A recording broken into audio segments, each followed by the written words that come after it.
Today I will tell you a story about a cowboy who lived alone on the wild Nebraska plains, believing his heart had died with the past.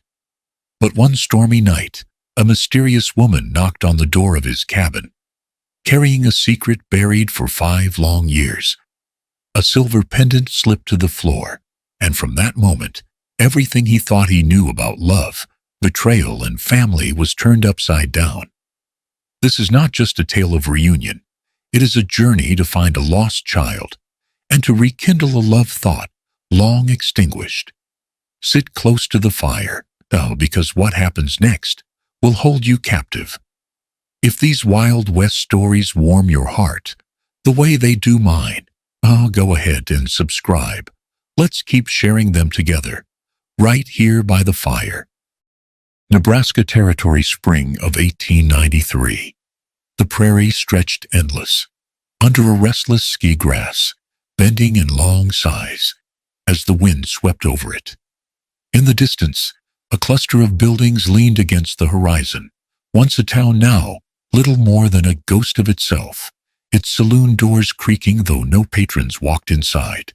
Life out here had grown thin. Only the sound of wind and the memory of lives that had tried and failed to root in such lonely soil remained. At the edge of this silence stood a cabin, weather-beaten and scarred by storms. Here lived Peter Redford, a man of 38, who carried himself like one accustomed to loss. He was not old, but his face bore lines carved by solitude rather than age. His hands, broad and calloused, moved steadily as he patched the damage a recent storm had left behind. Shutters had been ripped from their hinges, boards torn loose, and he had taken it upon himself to mend what the wind had broken. That had been his life these past years, mending what could be mended, burying what could not. As he worked, his knife slipped between the warped planks, prying out splinters. To his surprise, something thin and dry crinkled against the blade. He frowned, pulled gently, and drew out a folded scrap of paper, yellow with time. The edges were brittle, the ink faded but still recognizable. Peter's breath stalled. The name written across the fold struck him harder than the storm that had ruined the cabin, S.C. Redford. For a moment, the world narrowed to that name. His heart thundered louder than the gathering storm outside. Janet Carver Redford, his viewee.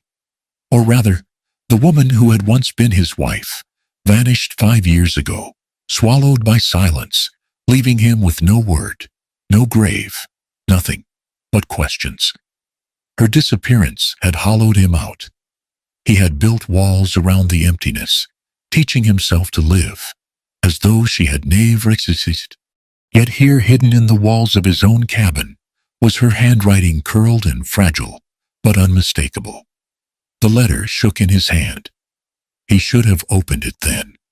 He wanted to. What truth waited inside? An apology, a plea, or a confession that might finally explain why she had left. His jaw tightened as he stared at the faded lines. But before he could tear the fold, thunder cracked across the sky, and rain began to lash the windows. Peter turned toward the door just as something collapsed onto his porch.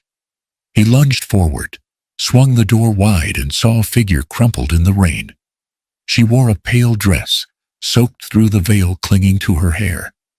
The unmistakable garb of a mail-order bride, a symbol of desperation and promise carried across endless miles.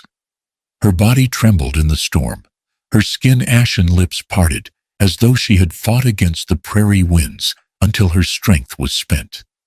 Peter bent low, brushing wet strands from her face. His heart nearly stopped. It was Janet. Not the Janet he remembered, bright with laughter and stubborn will.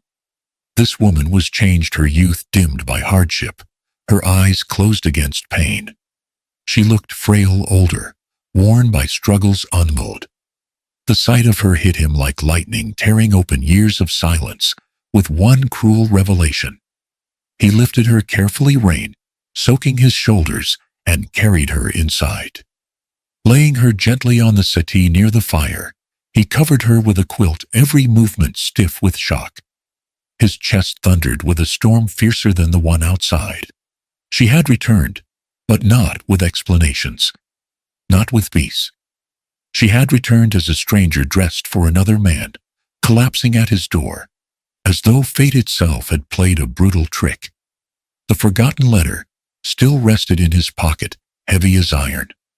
Two relics of Janet had arrived on the same day, one from the past, hidden behind wooden boards, and one from the present, shivering beneath his roof. The coincidence chilled him. He had stopped believing in destiny years ago, but what else could explain such cruelty? Janet stirred. Her lips moved faintly, her eyelids fluttering open. For a moment, her gaze wandered the room, lost, then locked onto him. Shock widened her eyes. It was as if she had seen a ghost, though he felt much the same. Her voice came broken and hushed, nearly drowned by thunder. "They told me. My child. Olive." Peter froze. His body felt carved from stone. For years he had believed the child she carried had been lost before birth. That grief had hollowed their home long before her disappearance, a violence neither had known how to endure. And now, she whispered of a letter, a promise, a cruel message that their child yet lived. The fire crackled as rain hissed through the chimney. Peter's hands gripped the arm of the chair, trying to steady himself. His lost wife had returned not with repentance, but with mystery. She had come wearing another man's bridal gown, bearing words that shattered everything he thought he knew. Who had written her? Who knew of a child long buried in sorrow? And why had she been sent back to him in rags of hope and ruining? Peter stared at the flames, his chest aching. He did not know if the woman before him was still his Janet, or a stranger carrying her face. But he knew this. His life, once silent, would never be silent again. The storm raged on outside, but the greater storm had already begun within. The fire burned low, its light flickering over rough-hewn walls. Rain had eased, but thunder still rolled far across the Nebraska plains, echoing like the memory of battles long past. On the old settee the woman stirred. Her lashes quivered, lips parted, and with a faint groan, she struggled to sit. Peter Redford, seated in the shadowed corner, rose slowly. The chair creaked beneath him as he approached, every movement hesitant, like a moth stepping onto ice he knew might crack. He had carried her in, saved her from the storm, and yet standing this close to her was harder than any labor he had known. Her eyes opened, glazed at first, reflecting the unsteady glow of the flames. She blinked, tried to focus, and at last fixed her gaze on him. For a heartbeat, her expression shifted, recognition threatened to surface, but then she closed her eyes against it, shaking her head as if fighting a ghost. "Who are you?" Her voice rasped, hoarse from wind and exhaustion. "Where am I?" "You're in my cabin," Peter answered, his voice even steady. The years of silence had trained him well. She pressed a trembling hand to her forehead, then straightened, gathering what dignity she could. "My name is Olivia." The name caught awkwardly in her throat, as though it did not fit. "I was meant to travel here, but there's been a mistake. The man who sent for me, he turned me away." Her eyes glistened as she forced herself to meet his gaze. "I am a mail-order bride, abandoned at the door of a stranger." The words rang in the cabin, thin and desperate. Peter's jaw tightened. Every syllable, every angle of her face told him this was Janet, the woman he had once loved and lost. But she had chosen a false name, and he, though aching to demand the truth, swallowed his voice. If she wanted to be Olivia, let her. He had already been broken once by chasing after her shadow. "Rest then," he said, stepping back. "Storm's not fit for travel. You can stay here until you're strong enough to move on." She studied him through the wavering firelight, her eyes narrowed with confusion. There was something too familiar about the set of his shoulders, the cadence of his words. Her heart whispered a name she dared not believe, Peter. But Peter Redford was dead, at least to her. That was what she had told herself for 5 years. That was how she had survived. So she clung to the lie, whispering again, Olivia, as if repeating it might make it true. They passed the following days like uneasy travelers, forced to share a road. She moved about the cabin quietly, tending small tasks, with a practiced hand mending a tear in a quilt, sweeping where dust had gathered. He chopped wood, repaired the roof, brought water from the creek. Their words when exchanged were spare-clipped, as though each feared that too much speech might give away more than intended. At night, when she thought him asleep, Janet Olivia would study him.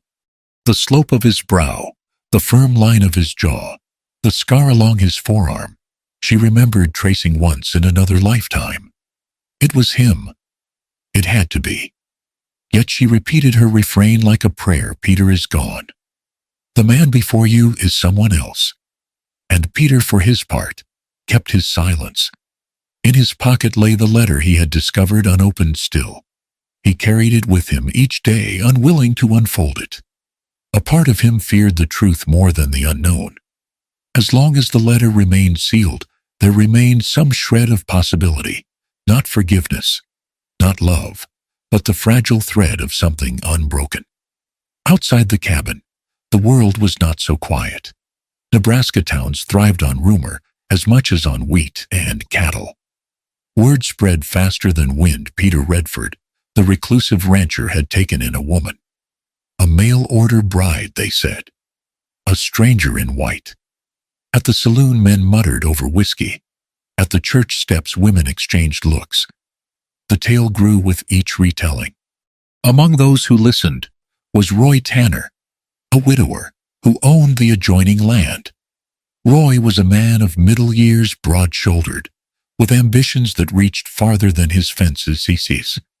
He dreamed of a seat in the county office, of shaping laws to his advantage. His reputation was solid, respectable, but behind his measured smile lay secrets no one dared name aloud. Roy's eyes turned often toward Peter's cabin, calculating. He had courted the favor of townsfolk by presenting himself as a guardian of propriety. Now the whispers of a woman hidden in Peter's house offered him a weapon. A man who shelters a mail-order bride spurned by her intended, he mused.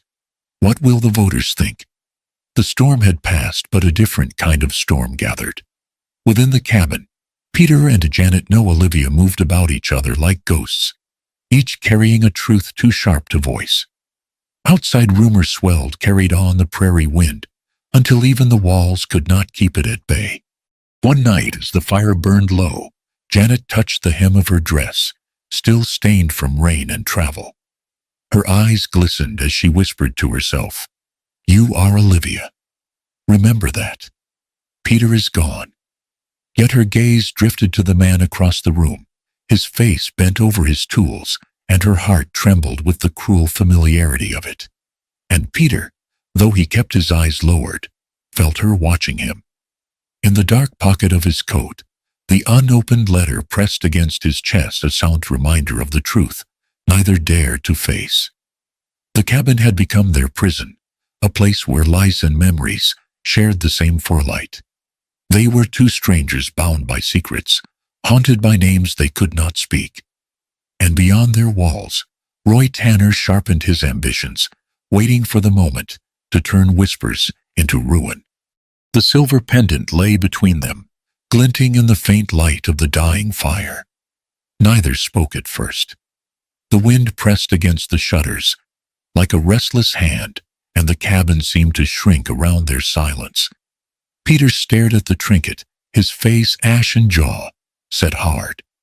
It was the gift he had fashioned years ago from a melted spur and a fragment of chain, a symbol of youth and promises they had believed unbreakable. The sight of it here in the pocket of the woman who called herself Olivia left no room for pretense. At last his voice cut through the air, low but steady. "Where did you get this?" Janet froze, her hands clenched in her lap. For a moment, she tried to summon words, lies, denials, anything that might shield her from the truth, but none would come. Her lips trembled and her eyes filled with a helpless fear. She had survived storms, hunger, and exile, but nothing terrified her more than the look in his eyes. I shouldn't have kept it," she whispered. Her voice shook like the flame in the hearth. "But I could never let it go." Peter's brow furrowed. He stepped closer, his presence heavy with years of anger and longing. "Answer me, plain woman. Who are you?" Her composure broke. The name she had hidden behind crumbled on her tongue. "I am Janet," she confessed, her voice raw. "Janet Carver Redford. Your wife. Or I was once." The room fell silent again. The only sound was the fire spitting sparks. Peter's breath hitched, the weight of her words pressing down like a mountain. She had admitted it, yet he could hardly bear to believe. "You left me," he said, his voice hardening. 5 years gone without word. Why? Janet's face collapsed into anguish. She reached for the pendant, clutching it to her chest as though it were the last piece of herself she had left. "Because I thought you were dead." The words hung between them like smoke. Peter's fists tightened. "Dead," her eyes shimmered with tears. "The war. You were called to serve. And then the letter came. A notice. They said you had fallen, that you were buried in some field far from here. I believed it, Peter. I believed I was a widow before I had even learned how to be a wife." She bowed her head, overcome. "I broke. Everything we had, everything I had was torn from me. I kept your letters, our vows, our dreams. And then one day they were stolen. Someone took my journal, the only thing that held our story, and scattered it for others to see. I was mocked, pitied.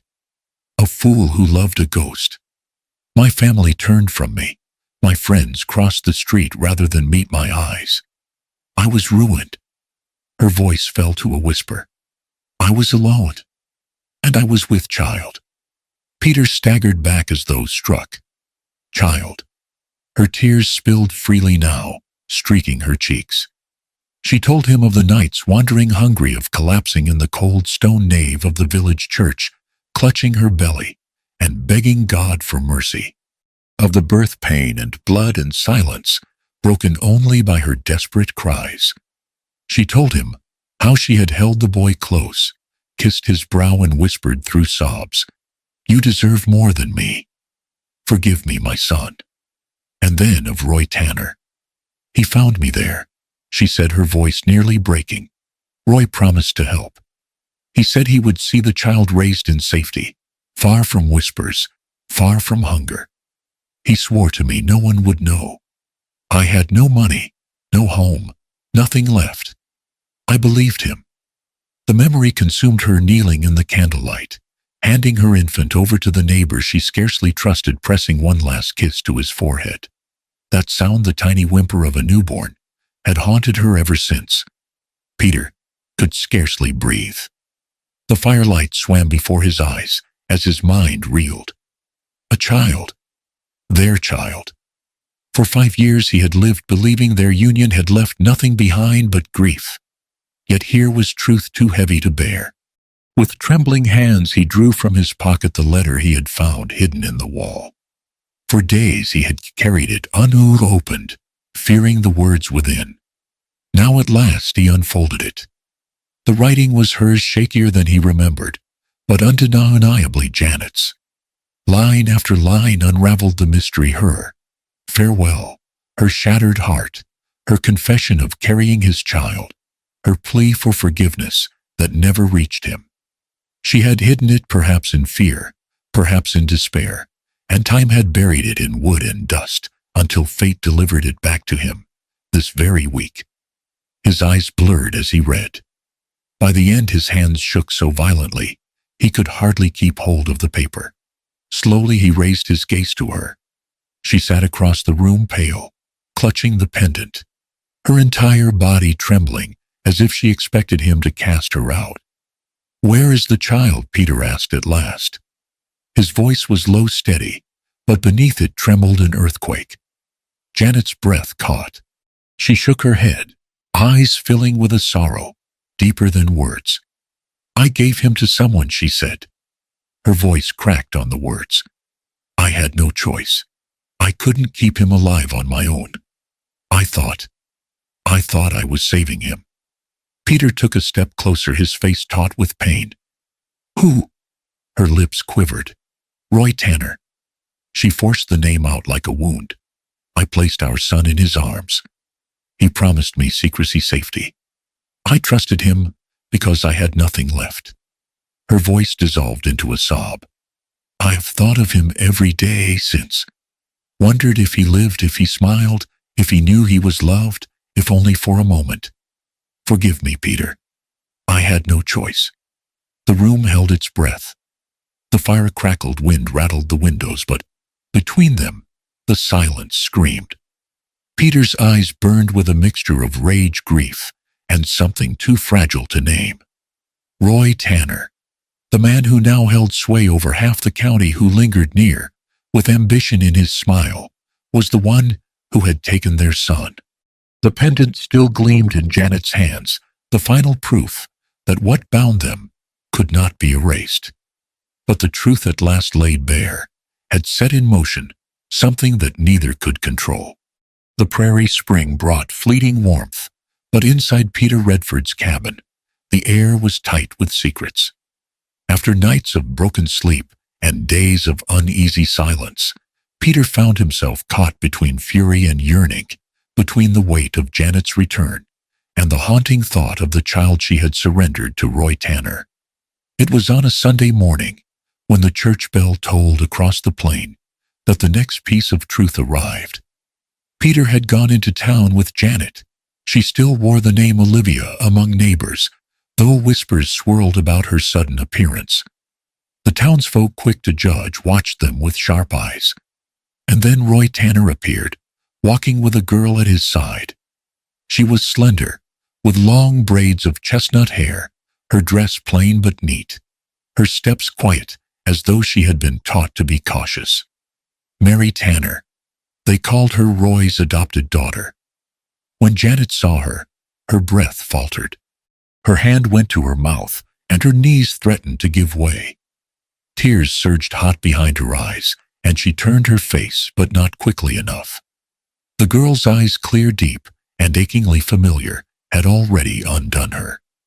For in that face Janet saw the reflection of her own youth and of Peter's steadfast gaze. The slope of the brow, the curve of the smile. Mary was her child. The daughter she had borne in the cold nave of the church, the one she had kissed farewell with trembling lips, believing she would never see again. She wanted to rush forward to gather the girl into her arms, to weep openly. But she bit down her cry, knowing one word too many would destroy them both. Roy watched the moment with a smile that did not reach his eyes. Later, when the congregation spilled into the dusty street, he drew close to Janet. His hand rested on her arm, with the pressure of a man who believed he owned more than land. "You see her thriving, don't you?"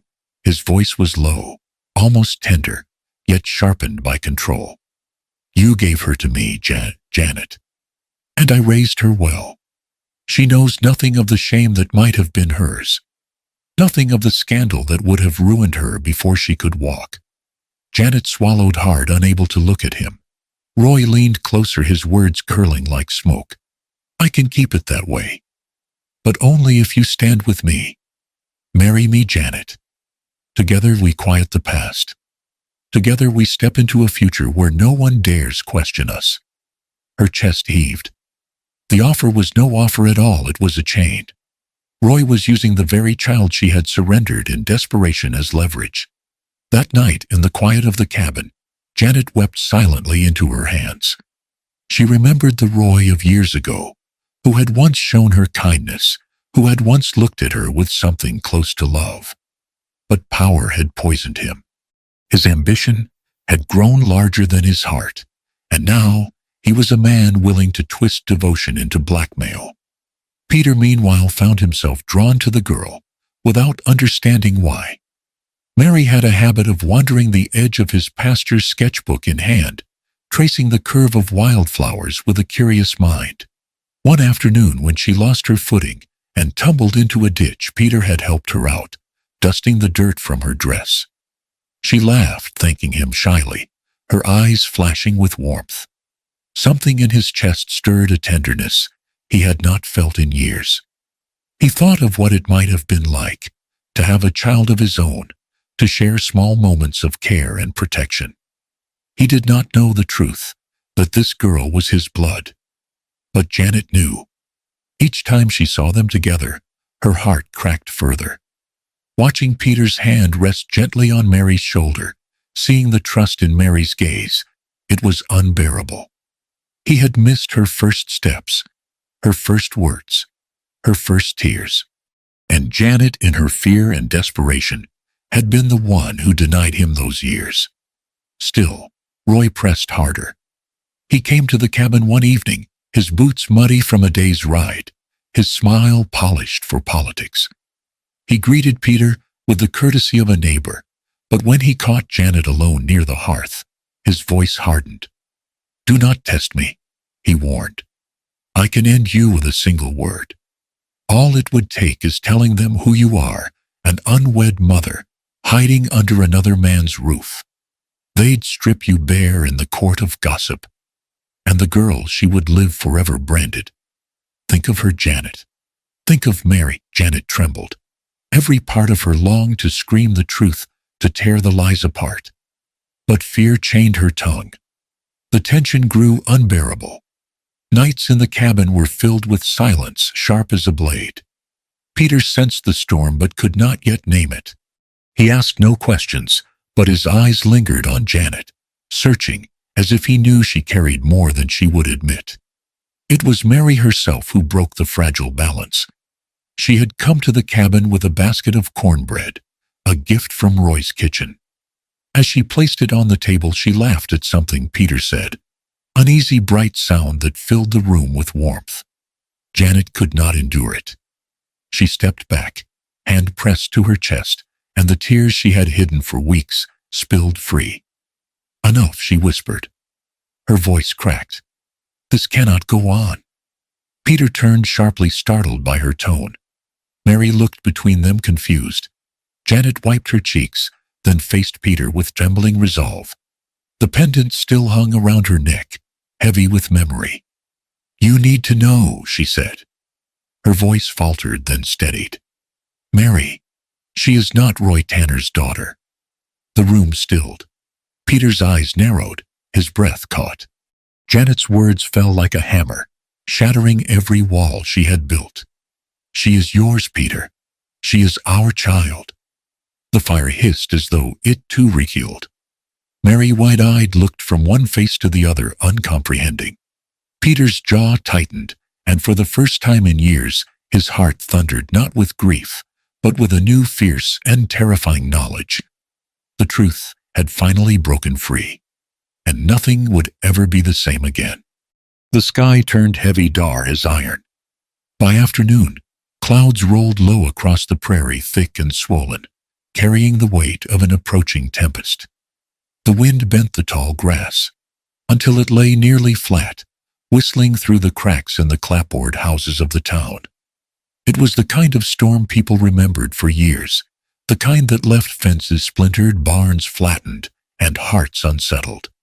Inside Peter Redford's chest, a storm of equal force had been building. Days of silence, weeks of secrets, years of grief, all had reached their breaking point. He had seen Roy's manipulation, felt Janet's torment, and now the truth was carved in stone. Mary was his child. Not Roy's, not the town's to whisper about. His.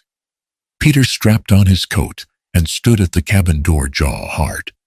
"No more hiding," he said. Janet, pale and trembling, clutched the pendant at her throat. Her eyes flicked to the horizon, where lightning cracked the sky, and nodded. Together they stepped into the storm. By the time they reached the town square, rain lashed the ground in silver sheets. People had gathered beneath the overhang of the saloon and church, whispering about the scandal that had swelled like thunder. Roy Tanner stood at the center, his hand firm on Mary's shoulder, his expression carved from stone. He greeted the onlookers with the polished confidence of a man who believed the town was his to command. Janet's voice trembled, but carried through the downpour. "Roy Tanner," she called, her hands shaking at her sides. "You are not Mary's father. I am her mother." A ripple passed through the crowd. Women gasped. Men exchanged sharp glances. The storm above seemed to roar louder. Janet stepped forward, rain plastering her hair to her face. "5 years ago I gave birth to her. I left her in your arms because I believed I had no choice. I thought my husband was dead. I was alone, shamed, starving. I trusted you. And you have used that trust to build a lie." Roy's jaw flexed. He gripped Mary's arm tighter, his eyes narrowing. "You come back after all these years," he sneered, "spreading falsehoods to ruin me. The whole town knows me as her father. You would brand her with your sin, make her a bastard before every good Christian here." Janet flinched, but Peter stepped forward, the rain streaking his face. "Enough," he said, voice steady. "I am Peter Redford. I am alive. And that girl is my daughter." A collective murmur surged through the onlookers. Some nodded, muttering that it was a tale worth believing. Others shook their heads, suspicious. The storm cracked overhead, thunder rolling like judgment itself. The pastor, Reverend Clark, raised his hands. "Peace, neighbors. Let us not drown in anger. There is a simple path to set this right." His gaze swept from Janet to Peter. "Marriage. Let them be wed. Then no tongue may wag, no child may be branded. What God binds, man cannot tear." A chorus of agreement rose from several townsfolk. Yes, let them marry. Let this scandal end. But Peter's expression hardened. He looked at Janet, then back at the crowd. "I will not marry for your approval," he said, his voice cutting through the storm. "Not to silence gossip, not to clean the ledger of appearance. Marriage is not a shield against rumor. It is a vow, a covenant. And I will not bind Janet to me, because the town commands it. If we marry, it will be by choice, hers and mine, not yours." The crowd murmured, divided. Some respected the strength in his refusal. Others muttered disapproval, shaking their heads at his defiance. Roy's eyes glinted. "Hear him, neighbors. He will not do what is decent. He would leave the girl illegitimate. He would see her shamed." He stepped closer, lowering his voice so only Janet could hear. "Marry me instead. Spare her. Spare yourself." Janet's face blanched, but before she could answer, a small sound broke the air. Mary had been listening, eyes wide, lips trembling. She pulled free from Roy's grasp, stumbling back. "You lied," she whispered. "All of you." Her gaze darted between them, between the man who had raised her, the woman, claiming to be her mother, and the stranger declaring himself her father. Tears streaked her cheeks, mingling with rain. I always knew something wasn't right. But I was too afraid to ask." Lightning split the skeast away. Mary turned and bolted into the storm. "Mary!" Janet cried, reaching after her. The crowd erupted, voices shouting above the wind, but the girl had already vanished into the sheets of rain. Peter's heart wrenched. The storm was merciless, and the prairie unforgiving to a child running blind. He spun toward Janet, whose face was pale with terror. "We have to find her," he said. Janet clutched his arm, desperation in her eyes. "If she's lost out there, we won't let her be. Peter, cut in." He turned to the crowd, his voice rising like thunder. "Stay out of this. She is my daughter. I will bring her home." With that, he and Janet plunged into the rain, hearts pounding, the storm closing around them, like a beast with open jaws. The storm raged across the prairie, lashing the land with sheets of rain. Peter and Janet pressed forward, their boots sinking into the mud, lantern light, flickering and nearly extinguished by the wind. Each call of Mary was torn away into the night.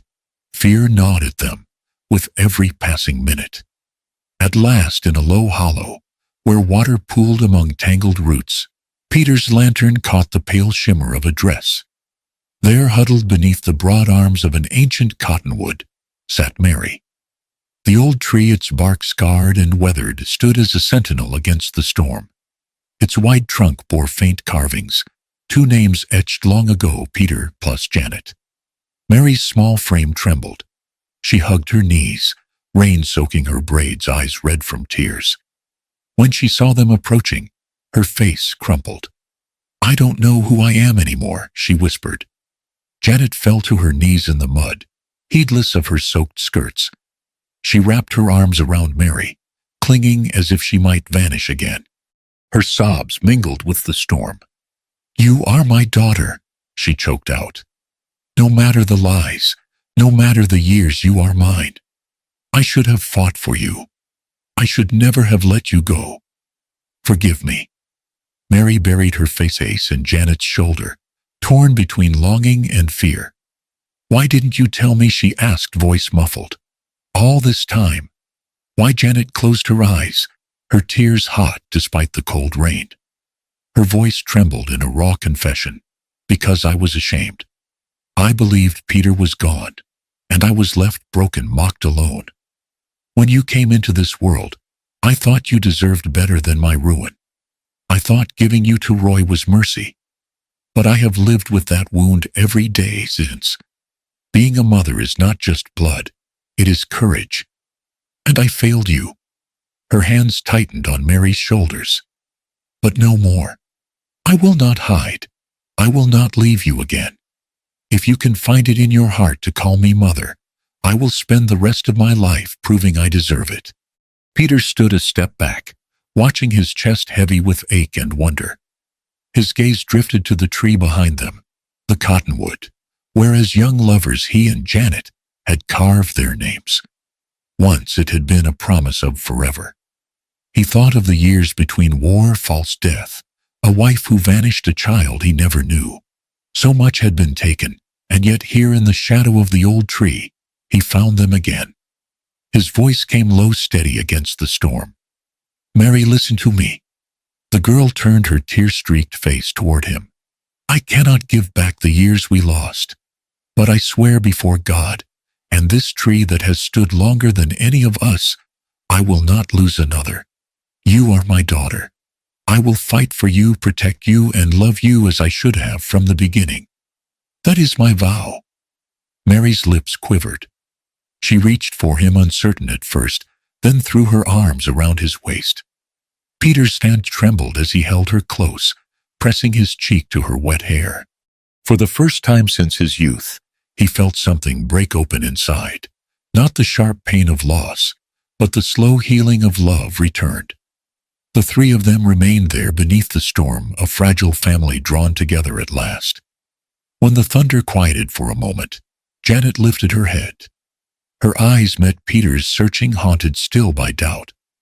Her voice was scarcely louder than the rain. "Tell me true, Peter.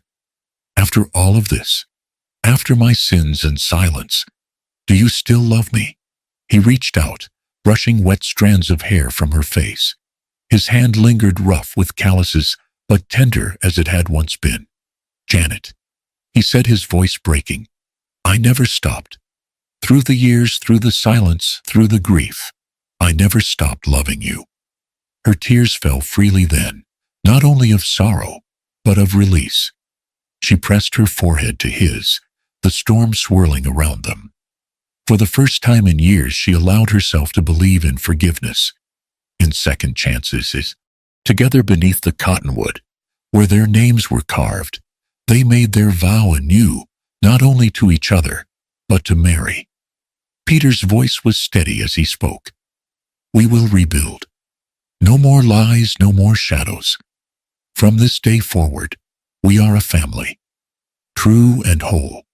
Mary clung to them both, and for the first time the storm felt less like a curse and more like a baptism. The rain washed away the years of deceit, leaving behind three souls bound not by secrecy, but by love. And when the thunder rolled once more, it sounded not like judgment, but like promise. Weeks passed, and the storm that had once shaken both the prairie and their hearts slowly gave way to days.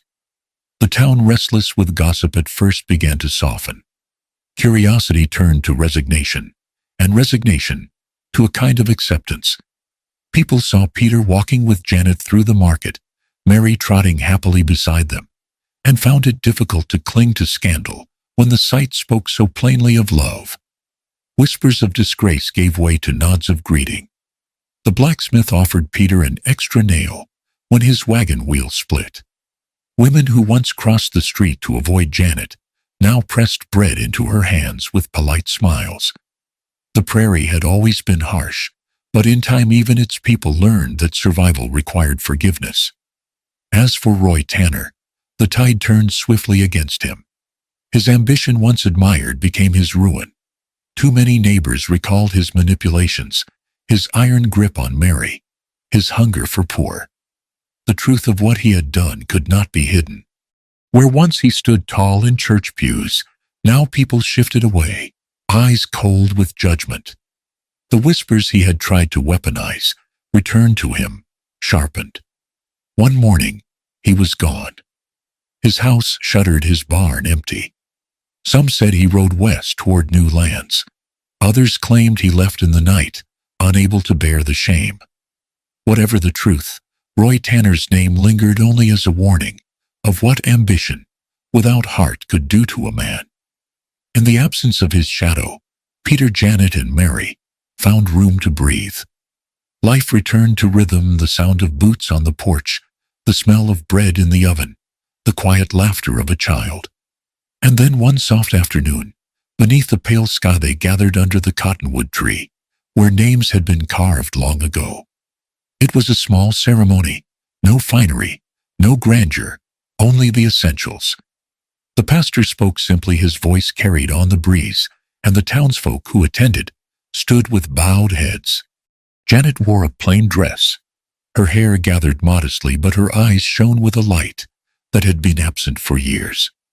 Peter held her hands firmly, his vows spoken with the strength of a man who had walked through fire and chosen love again. Mary stood between them, her smile trembling, but radiant, as though she too understood that this was not merely a wedding, but a rebirth. Under the cottonwood's branches, scarred with old promises and now sheltering new ones, they were wed. That night, the cabin glowed with warmth. The storm of weeks ago felt like a distant dream. Fire crackled in the hearth, filling the room with amber light. Janet busied herself quietly folding a quilt, humming low. Mary, exhausted from the day's excitement, rested against Peter's side, her head heavy on his shoulder. Peter reached for a worn leather journal that had lain untouched for years, the remnant of Janet's lost writings, miraculously returned. He opened to the final page where her younger hand had penned words filled with hope and despair. His voice, deep and steady, carried them into the firelit air. If ever these lines find the man I love, know that though I walked through ruin, my heart never forgot you. If I am lost to shame, if the world calls me a fool, remember only this: I loved you once, I love you still, and if heaven allows, I will love you again. Silence followed, broken only by the soft pop of wood in the fire. Janet's eyes shimmered, her breath caught. She reached for his hand, her fingers entwining with his. Mary stirred, but did not wake. Her small frame nestled securely against Peter, as though she had always belonged there. Outside, the prairie whispered. Wind threaded through the grove of cottonwoods, stirring the branches so that leaves rustled like voices from another time. It was as if the land itself bore witness to their redemption, carrying the memory of what had been lost and what had been found again. Peter closed the journal and let it rest in his lap. His gaze moved from the fire to the two souls beside him, his wife restored and his daughter reclaimed. The long road of sorrow had ended here, not in bitterness, but in peace. He spoke softly, almost to himself, yet both Janet and Mary heard. What we thought the storm had stolen, he murmured, we found again in the quiet. The words lingered in the air, gentle and final, like the closing of a prayer. And as the night deepened, The cabin settled into silence, its walls no longer burdened by secrets, but filled instead with the steady, enduring sound of a family breathing as one.